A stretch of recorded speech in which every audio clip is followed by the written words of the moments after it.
This is the Read to Lead podcast, episode 347.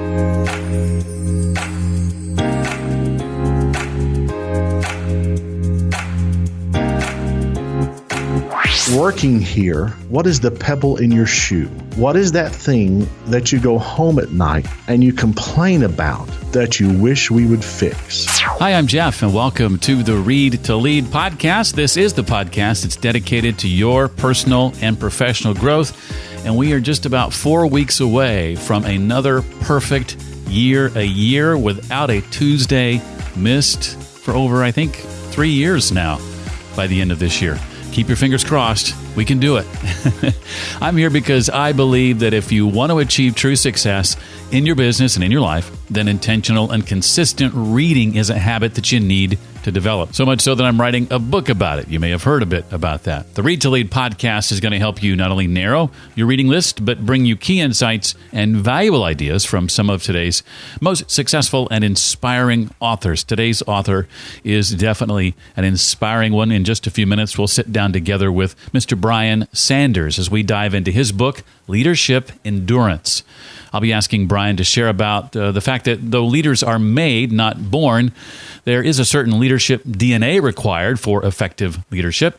What we can learn about leadership from studying the relationships between people like Lincoln and Grant, why Brian spends a few minutes each morning talking to himself, and lots more. Speaking of that book that I'm working on, since we last spoke, I have learned of the official release date for my book, and it's going to be a little earlier than I anticipated. We were thinking fall of 2021. It's just the tail end of summer now, August 31st of 2021, about 9 months from now. I am extremely excited to get this book in your hands. If you're not on my mailing list and want to be updated as the publication of the book draws near, be sure and join my mailing list. You can do that by going to readtoleadpodcast.com and entering your name and email address in the form on the upper right of the page. Again, that's readtoleadpodcast.com. Brian Sanders is the Executive Vice President of Positive Alternative Radio in Blacksburg, Virginia, and oversees their 5 brands. His passion for leadership is evident in his pursuit to learn from some of the greatest leaders in history and to bring those lessons to life in our present day. Some of those leaders reflected on the cover of his book, people like Lincoln and Grant, FDR, Churchill. He's here today to share some of those lessons. Lucky for us. That book I referenced is called Leadership Endurance. Mr. Sanders, Brian, if I can call you that, welcome to the Read to Lead podcast. Thank you, Jeff. It's an honor to be here. And the reason why I pursue one of those greatest leaders is because I am not one of them. Let's just get that clear, okay? Well, and I like, though, that despite that, you didn't let that hold you back from writing about all the lessons that you've learned, some failures, some successes, and sharing those to make the rest of us better. So thank you. Thank you, sir. Very kind. Well, something you tackle early in the book, and I want you to address this here if you don't mind, is how your book, Leadership Endurance, differs from most other leadership-focused books. Most leadership books tell you how to be a leader, the things you need to do to be a leader. What I tried to write about, because I have significant struggles. I have a speech defect and I'm in radio. I have a stutter. I have a stammer. I was in speech therapy for a number of years. I still have it. I'm able to avoid certain words, and that helps me. And I'm a very large man. I have been a part of 2 gyms, and both gyms shut down. So that's not encouraging for a guy who's trying to lose weight. You go there and you shut the gym down. And that breeds all of these insecurities. It breeds all these fears. And so the book was really written for me. I'm being honest. It was written for my heart. And it's really how to give your heart hope as a leader, how to last. And so I started reading about Lincoln. Lincoln, they kept scissors and knives away from him because he wanted to commit suicide. Grant struggled with alcohol. Churchill struggled with alcohol. FDR fought World War II from a wheelchair. So I started reading about these guys. I'm like, listen, if these guys can do that, then I can endure whatever I'm facing. And so I started reading about them, studying what made them tick and what made them endure.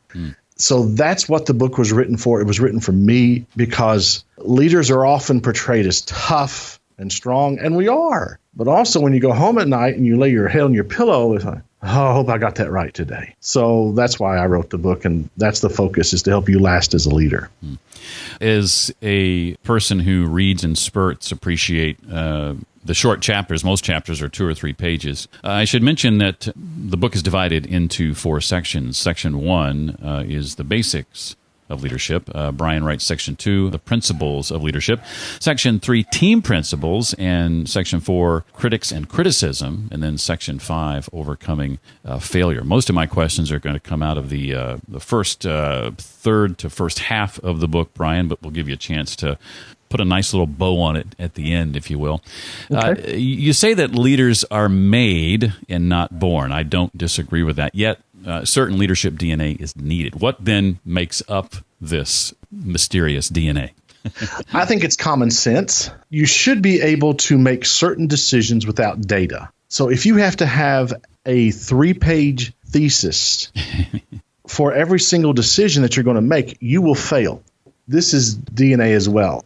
The ability to see the whole chessboard. And if you don't play chess, I just can't explain it here. Or let me say this.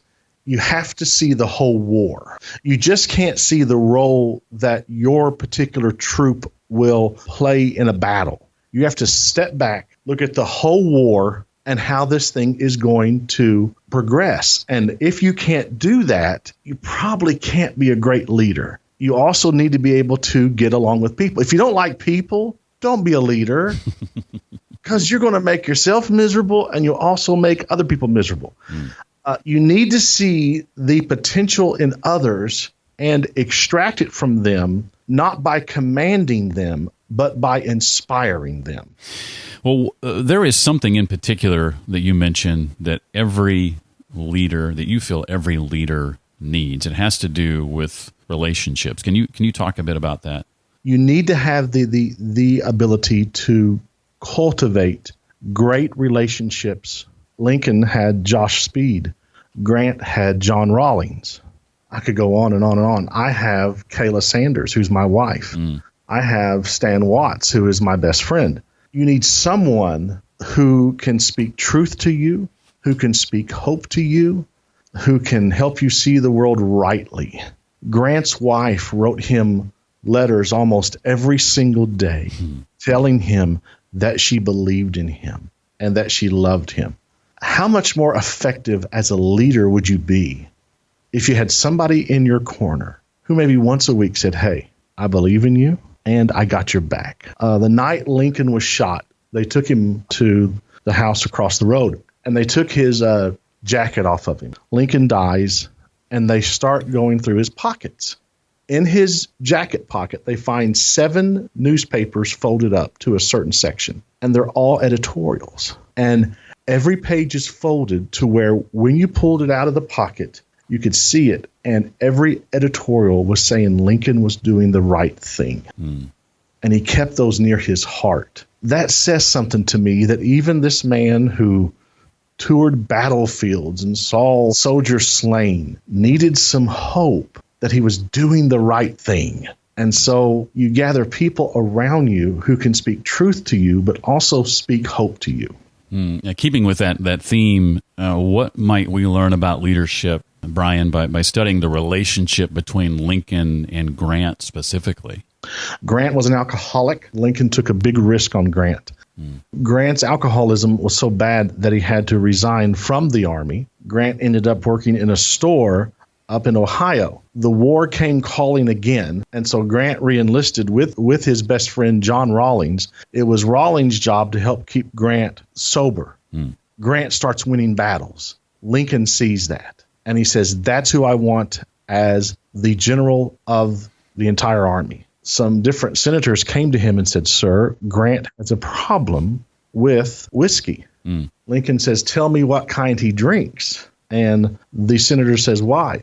Lincoln says, because I want to ship some to every single general who works for me so that they'll be as effective as Grant is. Wow. Lincoln was willing to overlook a flaw or to give a chance to a person who had a flaw so that they could be successful and help advance Lincoln's mission. So for us, here's the thing. You're never going to find a perfect person. You will hire flawed people, and you have to decide, can I live with that flaw?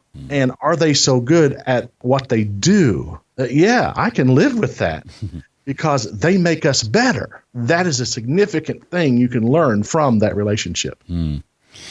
Well, Brian, share a bit about your habit, your personal habit of talking to yourself most mornings. What's that about? I didn't know he was going to ask all these personal questions. Okay. I have a speech defect. I live in Blacksburg, Virginia. I'm surrounded by people who have PhDs in this town because this is where Virginia Tech is, and it's very much an engineering town. I'm a guy who has a bachelor's degree in like history and English. Stumbled into radio. Identify with that. and I fell in love with it. I have to remind myself, trying to want to be this vulnerable. Oh, well, let's go with it. It'll just be a million people that hear this. I have to remind myself that Brian isn't the biggest idiot in the world. Now, that may not be anybody else's problem. There are people who are listening to this going, well, Steve Jobs didn't think he was an idiot. Well, let me say this. Jobs was a jerk, and that had to come from some type of insecurity somewhere. So in my iPhone, in the Notes app, there's a note that says the gospel according to Brian.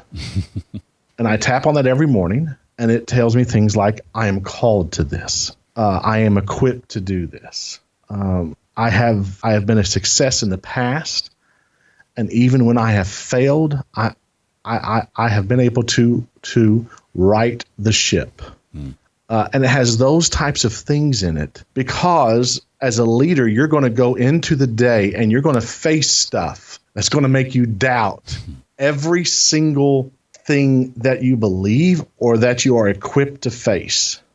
And so I remind myself that I have skills, I have talent, I have a calling so that I can face those things with confidence. Why do you believe, Brian, that all effective leaders are readers? Harry Truman said, all leaders are readers, but not all readers are leaders.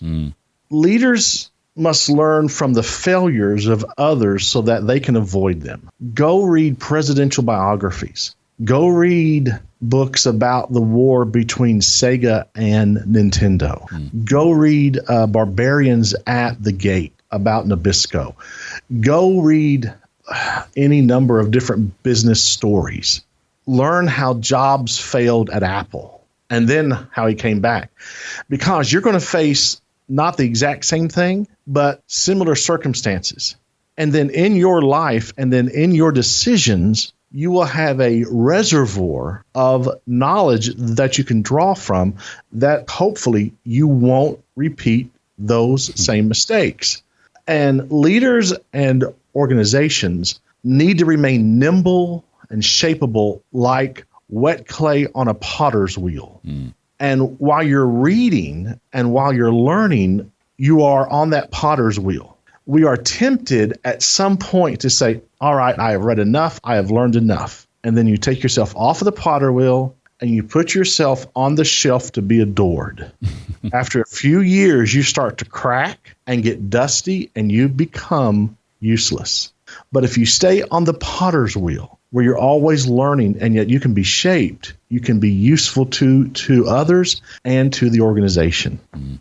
Yeah, that speaks to me so much, and I've shared the story a number of times here on the show about leaving college and believing that my learning was now done. I was finished with that. I could set reading and learning and all that sort of thing aside. And when I started this podcast, it was really an attempt to speak to that person who had made that same decision and was regretting it and wanted to get back into learning on a regular basis. And while many of my listeners are individuals like that, by and large, I find that the kind of person who listens to this show is that leader who's already experienced success, however they might define it, but they understand the value of staying on the wheel that you talked about, and they listen for that reason. So that really spoke to me when you shared it.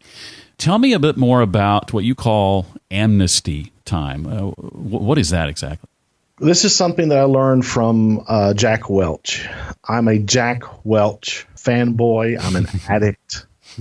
He just passed away just a few years ago. He was the CEO of General Electric for about 30 years. And yet in that 30 years, GE never took a loss. And I'm like, okay, I could learn something from him. And Welch practiced amnesty. So here at PAR, what I do is once a quarter, I'm the EVP. I will go to teams and I will sit down and I will just warm up the room. We will talk about celebrations. I will get that team talking. I will get them engaged. And then I will say this. For the next 90 minutes, you can say whatever you want to me and you will not be fired. But I want you to be honest and I want you to be real. And I start asking questions like, working here, what is the pebble in your shoe? What is that thing that you go home at night and you complain about that you wish we would fix? Now, this didn't happen overnight, but we've been doing this now for 10, 12 years. They trust me, and so I trust them, and they share. And so for about 90 minutes, they get real and they tell me the things that they don't like, and we address them and we fix them. Then we move on, because I don't need to live in an ivory tower. Somebody has to tell me that the baby is ugly. Because as a leader, we all fall in love with our businesses, but somebody has to tell us that there are ugly spots so that we can address it.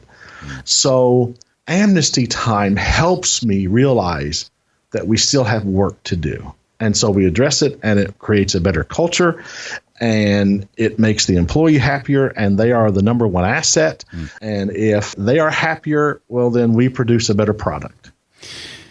Brian, what might be a sign, or maybe signs, if you want to mention several, that you're just not cut out for leadership? If my dad was here, he'd say, "That you're an idiot." I would say two things particularly. One is that you make it all about you and not your team. If it's all about you, if it's all about your comfort, if it's all about your happiness, get out of leadership, because you're going to go home miserable some nights. But it has to be about them. So secondly, because you lack passion for the mission. Every day I wake up, I cannot wait to continue to pursue our mission, to inspire people, to create these experiences, and to make my team better so that they can do that. I still love to do that. And the moment that you don't have that, you got to get out, because then it's a job. What about the something you call the pain of leadership? There's a good side of pain too, you say. Can you expound on that? Yeah, this is something that a lot of leaders don't like to talk about because it makes them feel weak. But leadership is often painful. I mean, we have to fire people. We have to lay people off. We have to cut salaries. We have to take risk. At the same time, it's a joy. It's a calling. I love what I do. But you have to be realistic and say, yeah, that there's pain here. So, and it's lonely, and it is isolating, and it's stressful, and it can expose all of your insecurities, and people will often betray you, and they'll leave, and they'll try to become competitors of yours. And also you'll fail, but you have to learn from all that. That's the good side of pain. You can't waste the pain. You have to learn from the budget talks. You have to learn from these different betrayals. What warning signs did I not see? How can I hire better moving forward? That is the good side of pain, is to learn from it. Don't get bitter. Don't get angry, and don't take it out on your team. Learn from it and be a better leader and make the organization better. That's the good side of pain. I know one of your philosophies is to fear comfort. To actually create opportunities for discomfort. I was really drawn to this. Why do you say that? Comfort creates laziness. Laziness makes you stagnant. Stagnant leads to failure. That's my Yoda thing. So there you What actually then does creating opportunities for discomfort look like? Take a risk. Take a risk on a product. Take a risk on an idea. Your team brings to you ideas. Let them run with it. If you bring an idea to me, you will probably get assigned that idea. You have a passion for it, let's do it, run with it. And yet we will equip you with just everything you need to do it, but run with it. And then we will see how successful we are. But you got to take a risk and push your team to take those risks. For us, podcasting, into us, buying more signals. For us, video, YouTube. Those are all risk for us because for 100 years, we sat in a studio and we were broadcast over a transmitter. Well, now there's all these other different platforms. Those are risk for us. And so we have to be brave enough to take that risk and then figure out how to measure success from it. And if you don't take a risk, and if you're not currently taking a risk somewhere, you probably aren't being forward focused. You are probably looking at, how do I maintain? You better look at how you can grow, not just maintain. Well, Brian, anything else from the book that I haven't covered that you would want to make sure that we walk away with or know? Know this is that you're not alone. The greatest leaders in the world had weaknesses. They had clay feet. Whenever FDR was about 4 or 5 years old, he was out front of the house with his parents on a blanket, and he was playing. He turned around and he heard screaming. Coming out of the house was his aunt, who was on fire from a very early curling iron, and she died. FDR had certain places in the White House, and he had Olympic rings placed over the bed to where he could exercise upper body strength. Because he couldn't walk, he wanted to have enough body strength to drag himself out of any house he lived in case it caught on fire. Here's a guy who is giving orders to generals for World War II, and he is scared about dying in a house fire. That gives you some perspective, is that all these leaders have clay feet, and we like to ignore that. Embrace it. We're all flawed. Embrace it. Realize it's part of just who we are. Release yourself from the burden of having to be perfect, because you're never going to be that, and you'll drive your team crazy. Well, his name, again, is Brian Sanders. The book, again, is called Leadership Endurance. It's one I recommend you check out.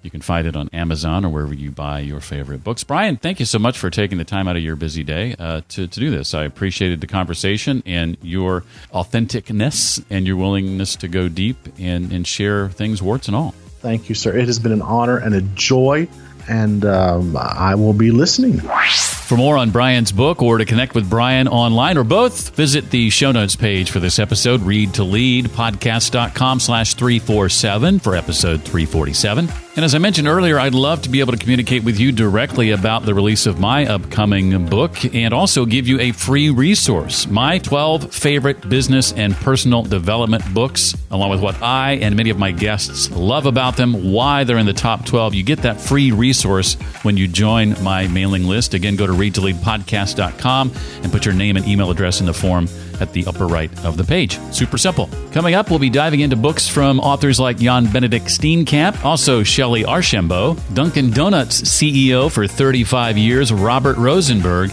and we finish out 2020 with a chat with prolific author Brian Tracy. All that and more coming up here on the Read to Lead podcast. Until next time, remember, leaders read, and readers mostly lead.